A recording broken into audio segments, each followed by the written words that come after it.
Un anciano negro cargando un saco reclama la propiedad de un banco y al ser humillado, los empleados se rieron de él. Sin embargo, lo que sucede a continuación deja a todos en shock con la revelación de su verdadera identidad. La ciudad aún despertaba bajo el ruido de los primeros autobuses. El olor a pan caliente escapando de las panaderías y el ir y venir apresurado de quienes intentaban vencer un día más. Era un centro urbano como tantos otros, donde los edificios grises opacaban el brillo del sol, y la prisa era siempre más importante que el prójimo. En la fila, en medio del concreto impersonal y la indiferencia de los encorbatados, la agencia del Banco Dominos abría sus puertas, un lugar estéril de paredes blancas y cámaras en cada rincón, donde las sonrisas eran programadas y las miradas entrenadas para juzgar a partir de la ropa, el color, el olor.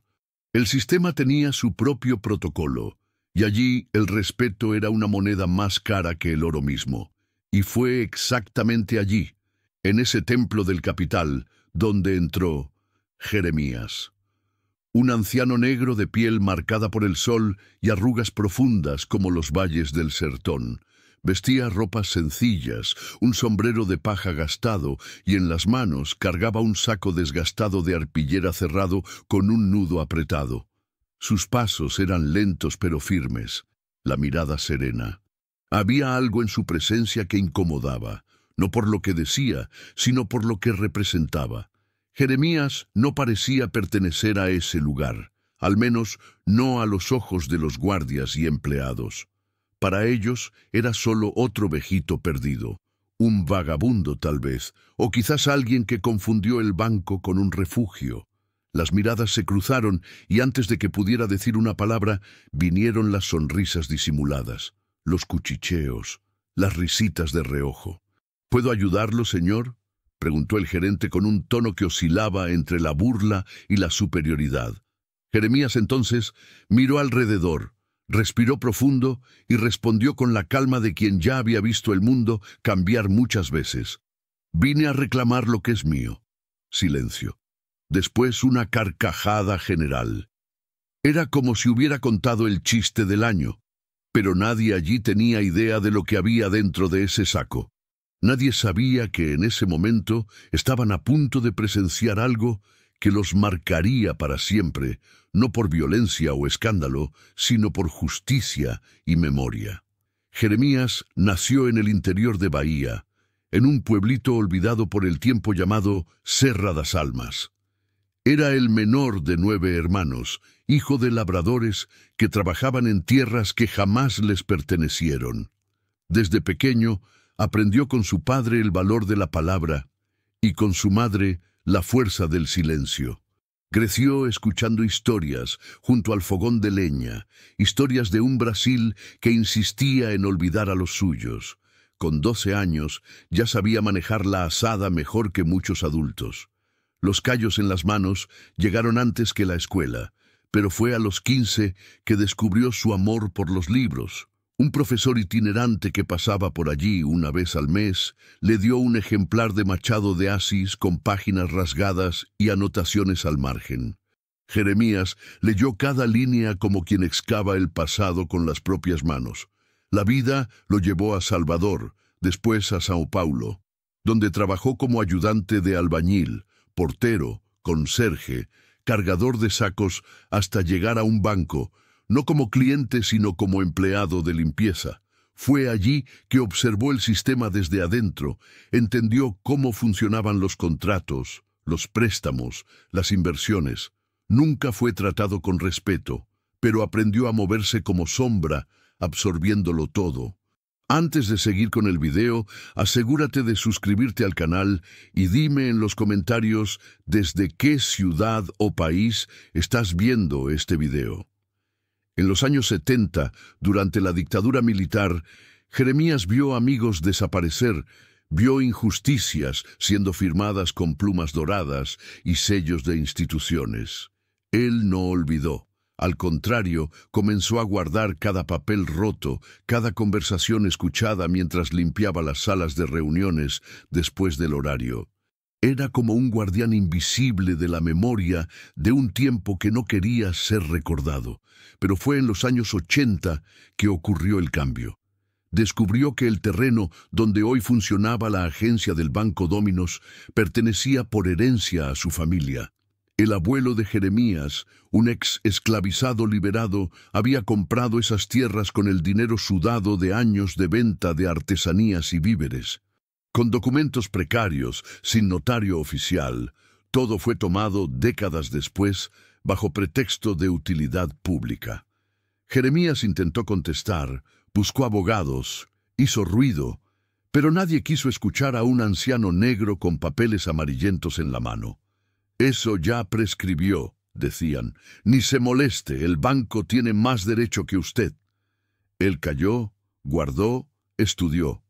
Pasó los años siguientes juntando pruebas, archivos, registros en notaría, imágenes aéreas, reportajes antiguos. Cada pieza del rompecabezas formaba el mapa de una injusticia histórica. Mientras tanto, vivió discretamente en un barrio periférico de Sao Paulo. Andaba siempre con el saco de arpillera donde cargaba los documentos más valiosos de su vida.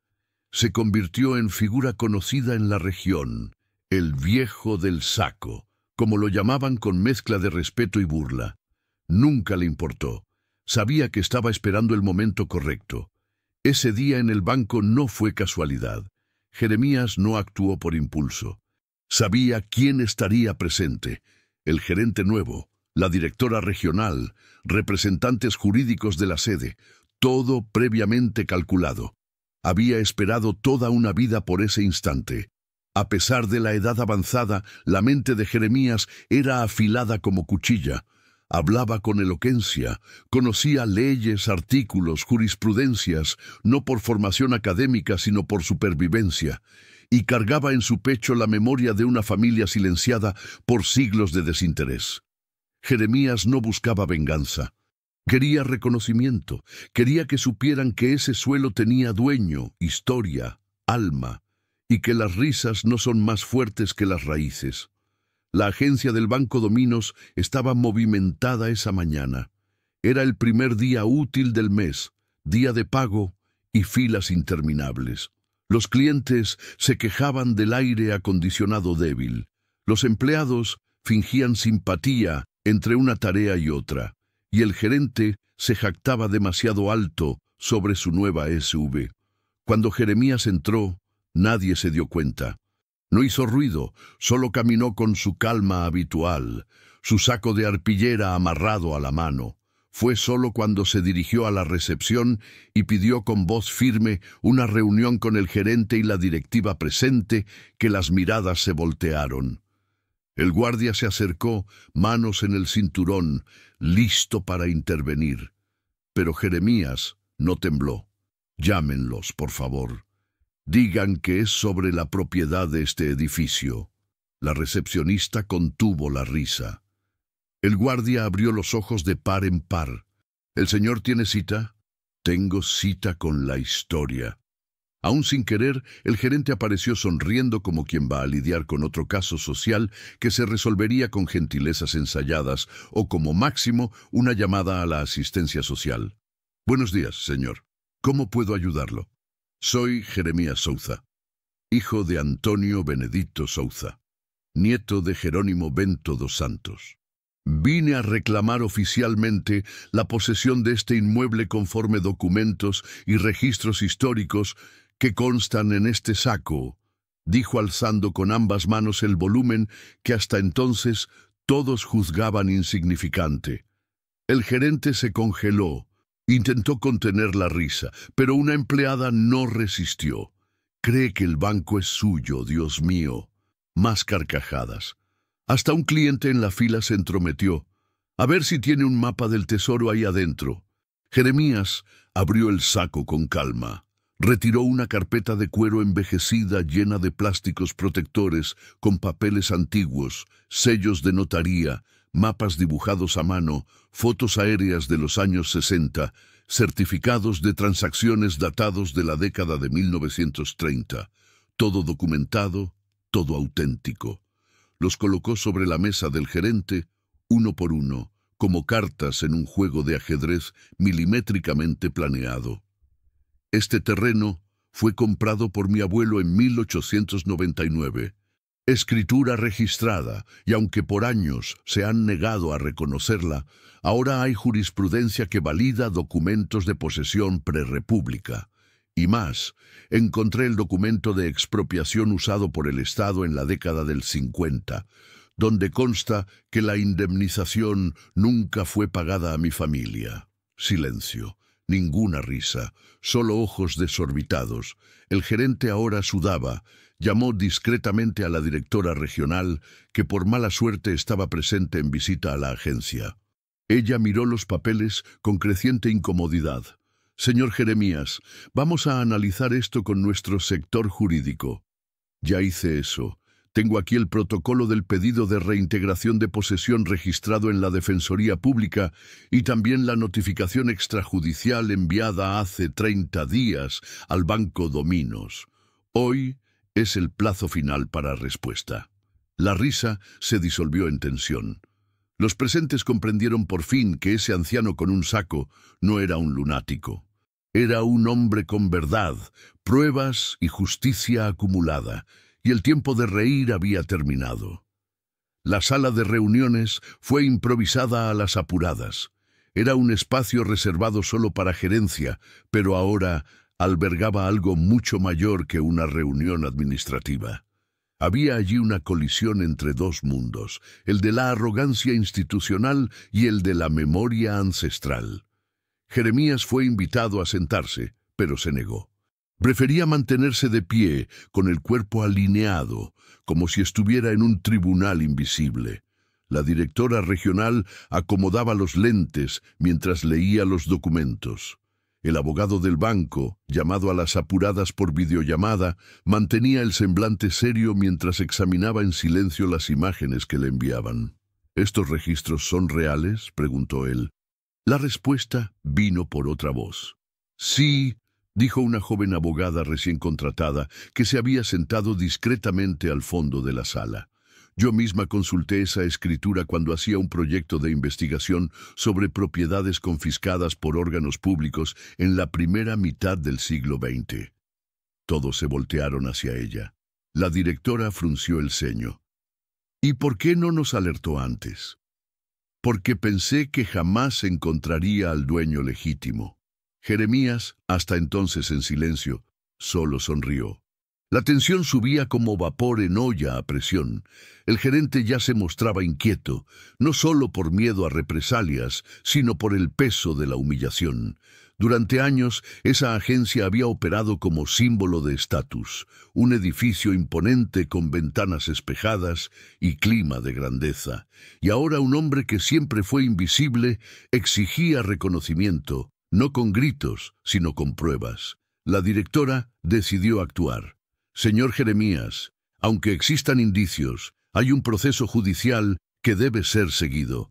No podemos simplemente reconocer su propiedad basados en papeles antiguos. No son papeles antiguos, son registros históricos reconocidos en notaría. Y seguí todos los trámites legales, a diferencia de los señores cuando tomaron posesión de estas tierras. Yo esperé, yo busqué, yo estudié. Ustedes escondieron, rieron». «¿Nos está amenazando?», disparó el gerente. «Les estoy ofreciendo una oportunidad de reparar». Jeremías entonces retiró del saco un último documento. Este no estaba plastificado ni doblado. Era un sobre blanco lacrado con cera roja. Lo colocó sobre la mesa.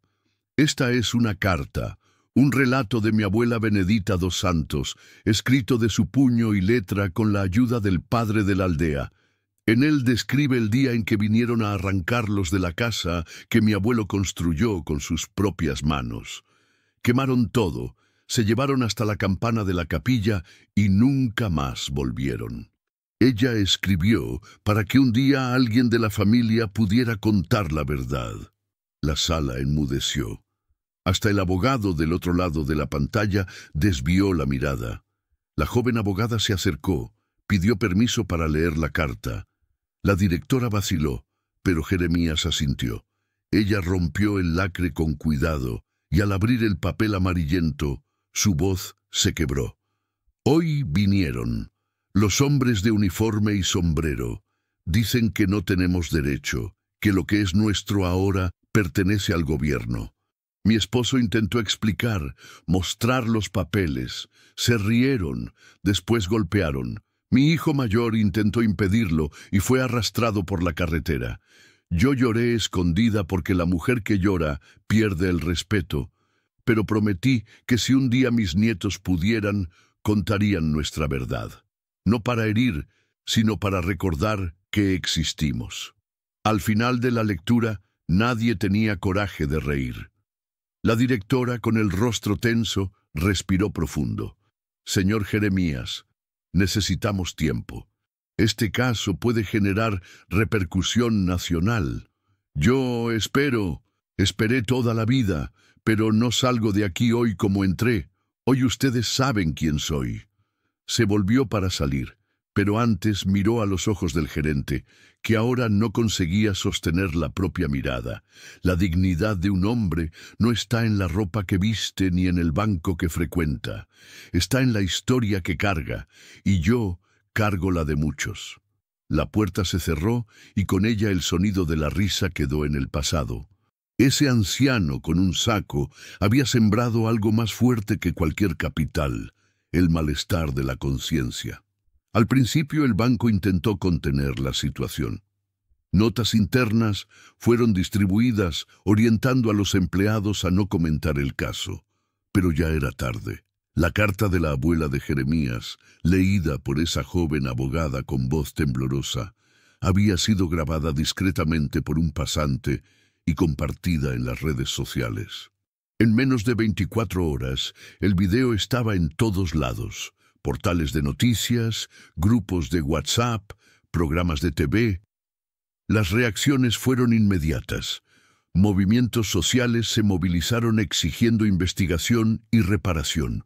Universidades abrieron espacio para discutir el caso como símbolo de una deuda histórica que nunca fue pagada. Juristas renombrados se pronunciaron confirmando la autenticidad de los documentos presentados por Jeremías. La justicia, presionada, finalmente aceptó el proceso de reintegración de posesión para análisis urgente. Dentro de la agencia, el clima había cambiado completamente.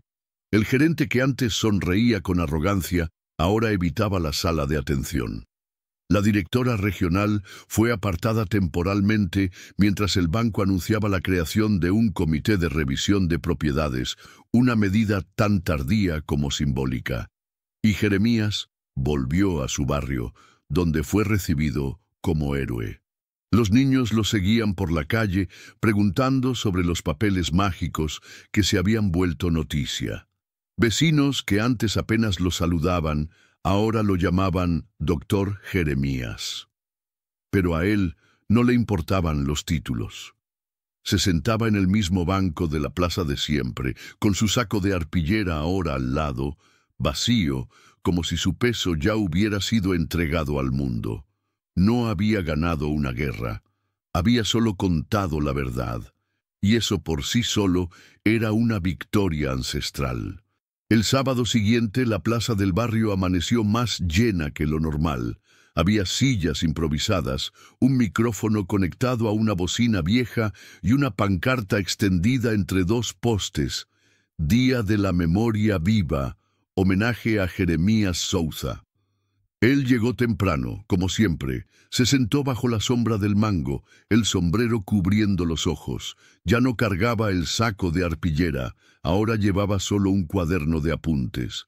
En él escribía frases sueltas, recuerdos, ideas para un pequeño libro que había comenzado a escribir con la ayuda de la abogada que leyó la carta de su abuela. Cuando su nombre fue llamado al micrófono, toda la plaza enmudeció.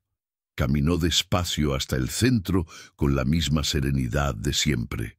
Miró los rostros frente a él, jóvenes, ancianos, negros, blancos, curiosos, emocionados. Durante muchos años me dijeron que mi historia no valía nada, que mis palabras no tenían valor. Pero guardé cada papel, cada memoria, cada dolor. Hoy entiendo que lo que me hizo continuar fue saber que yo no era solo yo. Soy el hijo de Benedita, el nieto de Jerónimo, y soy también parte de tantos otros que tuvieron su historia borrada. Paró por un segundo, respiró profundo y sonrió. Si quieren reírse de mí otra vez, siéntanse libres, pero sepan que ahora la risa no va a borrar la verdad. Aplausos, abrazos, lágrimas. Y mientras el sol comenzaba a caer en el horizonte, Jeremías se alejó del escenario y volvió a su banco de madera, donde el silencio era cómodo y la paz tenía finalmente un sabor real. Ya no era más el viejo del saco. Era ahora el guardián de una historia que nadie más osaría ignorar. Si esta historia tocó tu corazón, suscríbete al canal para más historias como esta. Comenta aquí abajo. ¿Ya conociste a alguien como Jeremías o tal vez cargas una historia parecida que aún necesita ser escuchada? Comparte este mensaje. Lleva adelante el nombre de quien, aun siendo invisible por tanto tiempo, eligió permanecer de pie. La lucha de Jeremías no fue solo por tierra, fue por memoria, por dignidad, por ancestralidad. ¿Cuántas veces ya se rieron de tu dolor? ¿Cuántas veces intentaron borrar el valor de tu historia con desdén? Pero recuerda, la verdad no grita, espera, y cuando llega, transforma todo a su alrededor. Jeremías nos mostró que no es necesario gritar para ser escuchado, ni vengarse para hacer justicia. Basta tener coraje para recordar y firmeza para permanecer de pie. Gracias por ver hasta aquí. Dale me gusta, comenta y comparte esta historia con quien necesite recordar que nadie puede quitarnos lo que es nuestro por derecho. Hasta la próxima historia.